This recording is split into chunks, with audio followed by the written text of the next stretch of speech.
வணக்கம் ஃப்ரெண்ட்ஸ். சூரியன் புகழ். இப்போ வந்து பார்த்தீங்கன்னா, மாண்புமிகு எதிர்க்கட்சி தலைவருக்கு வந்து ஒரு கோரிக்கை காணொளி தான். என்னன்னு சொல்லிட்டு பார்த்தீங்கன்னா, சட்டமன்றத்தில வந்து சட்டமன்ற கூட்டத்தொடர் வந்து அதிக நாட்கள் நடைபெறதுக்கு வந்து கோரிக்கை குடுக்கணும். சட்டமன்ற கூட்டத்தொடர் அதிக நாட்கள் நடைபெறும்போது தான் வந்து அ அ துறை ரீதியான கோரிக்கைகள், துறை மானிய கோரிக்கைகள் அதெல்லாம் வந்து அதிகமா வரும். அதேபோல வந்து பார்த்தீங்கன்னா, அதிக நாள் கூட்டத்தொடர் நடக்கும்போது கேள்வி நேரத்தில வந்து மக்கள் பிரச்சனைய வந்து அதிகமா எழுப்ப முடியும். அதனால வந்துட்டு பார்த்தீங்கன்னா, சட்டமன்ற கூட்டத்தொடர் வந்து அதிக நாட்கள் நடைபெறத வந்து உறுதி செய்றதுக்கு வந்து மாண்புமிகு எதிர்க்கட்சி தலைவர் வந்து ஸ்டெப் எடுக்கணும்னு சொல்லி கேட்டுக்கிறோம். அதேபோல வந்து பார்த்தீங்கன்னா, இன்னொன்னு வந்து சட்டமன்றத்தில நடக்கிறது எல்லாமே வந்துட்டு லைவ்ல வந்து காணொளியில வந்து வெளியிடணும் அப்படின்னு சொல்லி கேட்கிறோம். ஏன்னா, ஆளுங்கட்சி பேசுறது மட்டும் வெளியிடாம வந்துட்டு, எதிர்க்கட்சி சைடுல பேசுறதும் வந்து வெளியிடுறதுக்கு வந்து லைவ்ல வந்து டெலிகாஸ்ட் பண்ணணும் அப்படின்னு சொல்லி கேட்டுக்கிறோம். இது 2ம் வந்து சட்டமன்ற கூட்டத்தொடர்ல வந்து மாண்புமிகு எதிர்க்கட்சி தலைவர் ஏற்படுத்தி குடுப்பாருன்னு கேட்கிறோம். அதேபோல வந்து இன்னொரு இஷ்யூ வந்து சுட்டிக்காட்டுறோம்.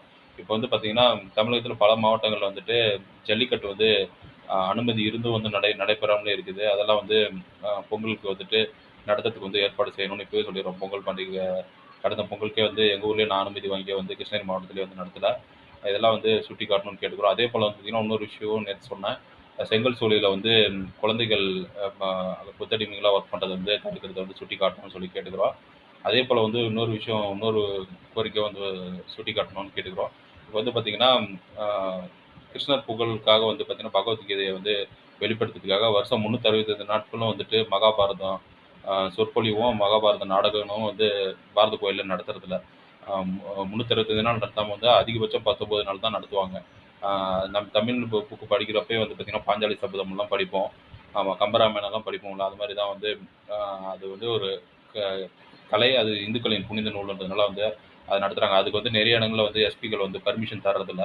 அத வந்து சுட்டிக்காட்டி வந்து அ மகாபாரதத்தில அந்த கிருஷ்ணர் பகவத்கீதையில சொன்னத எடுத்து சொல்றதுக்காக வந்து பார்த்தீங்கன்னா, எஸ்பி ஆஃபீஸ்ல வந்து பர்மிஷன் அனைத்து மாவட்டங்கள்லயும், அனைத்து குக்கிராமங்கள்லயும், பட்டி தொட்டிகள்லாம் வந்துட்டு பார்த்தீங்கன்னா, மகாபாரதம் நடத்துறதுக்கு தடையின்றி நடத்துறதுக்கு வந்து வாய்ப்பை ஏற்படுத்தி குடுக்கணும்னு எதிர்க்கட்சி தலைவருக்கு கோரிக்கை வைக்கிறோம்.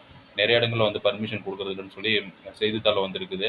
அ எங்க நியர்பைலயே வந்து இந்த மாரிலாம் நடந்திருக்கு. அதனால தான் அத வந்து சுட்டிக்காட்டணும்னு சொல்லி கேட்கிறோம். இந்த விஷயம்லாம் வந்து எதிர்க்கட்சி தலைவர் வந்து சட்டமன்றத்தில் சுட்டிக்காட்டணும்னு சொல்லி கேட்டுக்கிறோம்.